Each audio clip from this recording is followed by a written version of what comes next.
എല്ലാവർക്കും നമസ്കാരം. ഇത് ഇന്നലെ എൻ്റെ ഫേസ്ബുക്ക് ഫ്രണ്ട്സിനുണ്ടായ ഒരു അനുഭവം പങ്കുവയ്ക്കാൻ വേണ്ടി ഉണ്ടാക്കുന്ന ഒരു വീഡിയോ ആണ്. അതായത് ചില ആൾക്കാര് നമ്മളറിയാതെ നമ്മുടെ ഫ്രണ്ട്സിൻ്റെ അടുത്തുനിന്ന് നമ്മളാണെന്ന വ്യാജേന പൈസ തട്ടിയെടുക്കാനുള്ള ഒരു ഏർപ്പാട്. അതിപ്പോൾ പലയിടങ്ങളിലും നടക്കുന്നുണ്ട്. പിന്നെ ആരും അത്രയും അറിയാതെ അങ്ങ് പോകുന്നെന്നേ ഉള്ളൂ. ഇഷ്ടംപോലെ ഇങ്ങനെ കേസുകൾ റിപ്പോർട്ട് ചെയ്യാറുണ്ട്.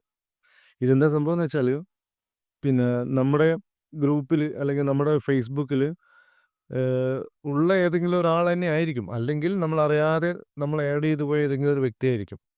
പക്ഷെ അവരെ കണ്ടുപിടിക്കാൻ ഇപ്പം നമുക്ക് പറ്റില്ല. അതാരാ ചെയ്തതെന്ന്. അവരെന്താ ചെയ്യുന്നത് വെച്ചാല്, ആദ്യം നമ്മുടെ ഏഹ്, ഗ്രൂപ്പിലേക്ക് എങ്ങനെയെങ്കിലും കയറിക്കൂടും. അത് എങ്ങനെയാ ചെയ്യുന്നത് വെച്ചാൽ അവർക്ക് കുറേ പിന്നെ ഈ മ്യൂച്വൽ ഫ്രണ്ട്സ് ഉണ്ടാവുമല്ലോ. നമ്മളെ തന്നെ ഫ്രണ്ട്സിനെ അവർ ഓൾറെഡി ഫ്രണ്ട്സ് ആക്കിയിട്ടുണ്ടാവും പലയിടങ്ങളിലായിട്ട്.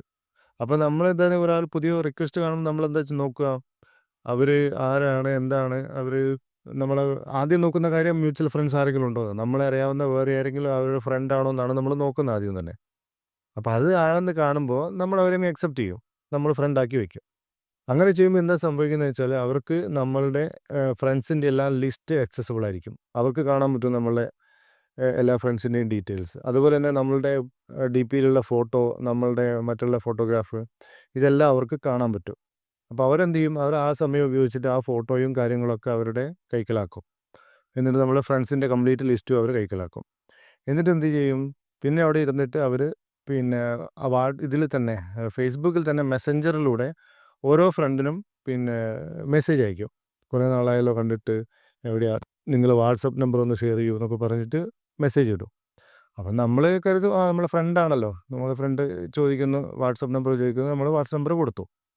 വാട്സപ്പ് നമ്പർ കൊടുത്ത ഉടനെ തന്നെ അവർ പിന്നെ അതും അവർ സേവ് ചെയ്ത് വെക്കും. എന്നിട്ടൊരു ദിവസം നിങ്ങളുടെ അടുത്ത് ഒരു റിക്വസ്റ്റ് വരും. എടാ, ഞാനിങ്ങനെ ഒരു സ്ഥലത്ത് കുടുങ്ങിപ്പോയി. എനിക്ക് പിന്നെ മെയിലൊന്നും അയക്കാൻ പറ്റുന്നില്ല. വാട്സപ്പും കോളൊന്നും ചെയ്യാൻ പറ്റുന്നില്ല. എനിക്ക് അർജൻറ്റായിട്ട് കുറച്ച് പൈസയുടെ ആവശ്യമുണ്ട്. പക്ഷേ എനിക്കല്ല വേണ്ടത്, നാട്ടിൽ എൻ്റെ ഒരു ഫ്രണ്ടിനാണ് വേണ്ടത്, എനിക്കല്ല. അപ്പോൾ എനിക്ക് കൊടുക്കാൻ പറ്റുന്നില്ല. ഇവിടുന്ന് നീ എന്നെ ഒന്ന് സഹായിക്കുമോ?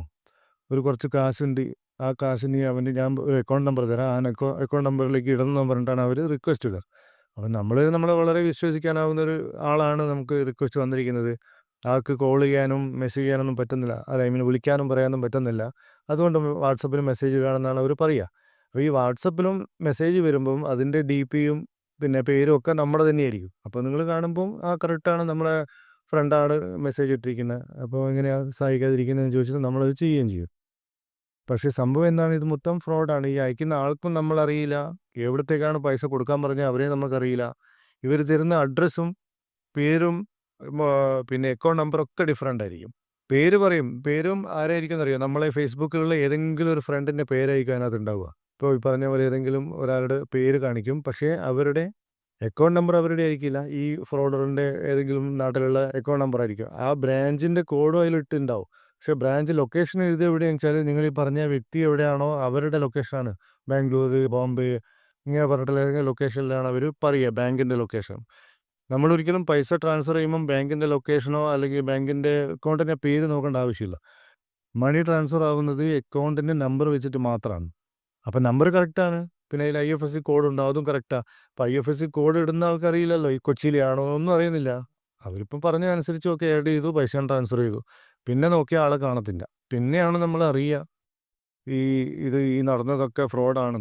പിന്നെ ഈ പറയുന്ന ആൾ മെസ്സേജിൽ അങ്ങനെയും തരും, നീ ഇന്ന് പൈസ കൊടുത്തോ, നാളെ രാവിലെ ആകുമ്പോൾ ഞാൻ തിരിച്ചു തരും നിനക്കെന്നും പറഞ്ഞിട്ടാണ് പിന്നെ അവർ മെസ്സേജ് ഇടുക. എൻ്റെ ട്രാൻസാക്ഷൻ ലിമിറ്റ് തീർന്നു, ഒരു ദിവസം എനിക്ക് 50,000 രൂപ അയക്കാൻ പറ്റുള്ളൂ, അതിൽ കൂടുതൽ എനിക്ക് അയക്കാൻ പറ്റുന്നില്ല, അതുകൊണ്ടാണ് നിന്നെ കൊണ്ട് ചെയ്യിപ്പിക്കുന്നതെന്നും പറഞ്ഞിട്ടൊക്കെയാണ് മെസ്സേജ് അയക്കുക.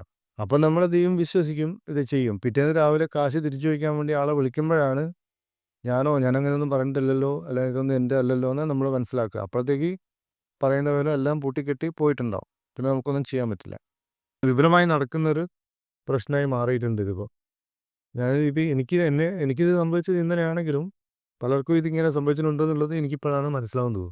അപ്പോൾ ഇതിൽ നിന്ന് രക്ഷപ്പെടാനുള്ളൊരു മാർഗ്ഗം ഞാൻ ഇപ്പം മനസ്സിലാക്കിയത്, ഒന്ന് ഇങ്ങനെ എന്തെങ്കിലും ഒരു പ്രോബ്ലം വന്നു കഴിഞ്ഞാൽ അതുതന്നെ, അല്ലെങ്കിൽ ആരെങ്കിലും നിങ്ങൾക്കൊരു പുതിയ റിക്വസ്റ്റ് ഫേസ്ബുക്കിൽ വരികയാണെങ്കിലും അത് ആഡ് ചെയ്യുന്നതിന് മുമ്പേ അവരുടെ പ്രൊഫൈലിൽ പോയിട്ട് ഡീറ്റെയിൽ ആയിട്ട് ചെക്ക് ചെയ്യുക. അവരുടെ പിന്നെ കംപ്ലീറ്റ് ഡീറ്റെയിലും കൊടുത്തിട്ടുണ്ടോ എന്ന് നോക്കുക. ഈ ഫ്രോഡ്സ്റ്റർമാരൊക്കെ എന്ന് വെച്ചാൽ പെട്ടെന്ന് ഒരെണ്ണം ഉണ്ടാക്കുക തട്ടിക്കൂട്ടി ഒരു പ്രൊഫൈലായിരിക്കും. അതിൽ കംപ്ലീറ്റ് ഡീറ്റെയിൽസ് അവർ കൊടുത്തിട്ടുണ്ടാവില്ല. ഉണ്ടാക്കിയതും ഇപ്പോൾ അടുത്തായിരിക്കും, ഫ്രഷ് ആയിരിക്കും. അതിനകത്ത് അധികം ഫ്രണ്ട്സൊന്നും കാണില്ല. പിന്നെ അവർക്ക് അതിനകത്ത് പോസ്റ്റോ അല്ലെങ്കിൽ മറ്റുള്ള മെസ്സേജുകളൊന്നും ഷെയർ ചെയ്തിട്ട് ഒന്നും ഉണ്ടാവില്ല. വെറും ഒരു ബ്ലാങ്ക് പേജായിരിക്കും. അതിനകത്തൊരു ഫോട്ടോ ഉണ്ടാവും, നിങ്ങളുടെ ഫ്രണ്ടിൻ്റെ ഫോട്ടോ ഉണ്ടാവും, പേരും കറക്റ്റായിരിക്കും. ബാക്കിയൊന്നും കറക്റ്റായിരിക്കില്ല. അപ്പോൾ അതെല്ലാം ഒന്ന് നോക്കുക ചെയ്യുന്നതിന് മുമ്പേ. പിന്നെ ഈ പറഞ്ഞ മ്യൂച്വൽ ഫണ്ട്സിൻ്റെ കാര്യം അത് നോക്കണ്ട. കാരണം മ്യൂച്വൽ ഫണ്ട്സ് അവരിങ്ങനെ പറഞ്ഞ് ഉണ്ടാക്കിയ മ്യൂച്വൽ ഫണ്ട് ആയിരിക്കാം. അല്ലെങ്കിൽ 1, 2 പേരോട് വിളിച്ച് ചോദിക്കുക, ഈ പറഞ്ഞ ആൾ കറക്റ്റ് തന്നെയാണോ, ഇങ്ങനെ ഒരു അക്കൗണ്ട് കാണുന്നുണ്ട്, ഇത്ര ഫ്രണ്ട്സ് ഉണ്ട് അതിനകത്ത് എന്നൊക്കെ.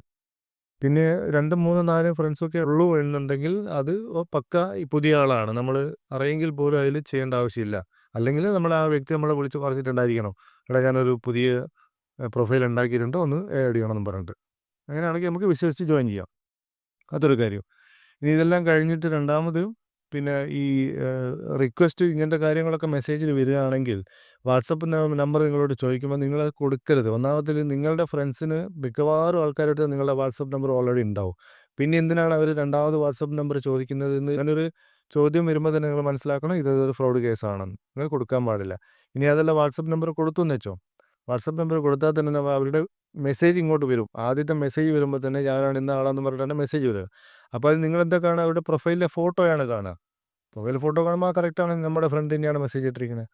പക്ഷേ ആ ഫോട്ടോ അവർ അടിച്ചു മാറ്റി ഇട്ടതാണ്. പക്ഷേ അവരുടെ നമ്പർ ഉണ്ടാവില്ല. ആ നമ്പർ നിങ്ങൾ ചെക്ക് ചെയ്യുക. ഈ നമ്പർ ഈ വ്യക്തിയുടെ തന്നെയാണോ, അല്ലെങ്കിൽ ആ നമ്പറിലേക്ക് ഒന്ന് തിരിച്ച് വിളിച്ച് നോക്കുക. ഫോൺ എടുക്കുന്നുണ്ടോ, അല്ല വല്ല ഇങ്ങനത്തെ ബ്ലോക്ക് ആയിട്ടുള്ള നമ്പറായിട്ടൊക്കെയാണോ കാണിക്കുന്നത്.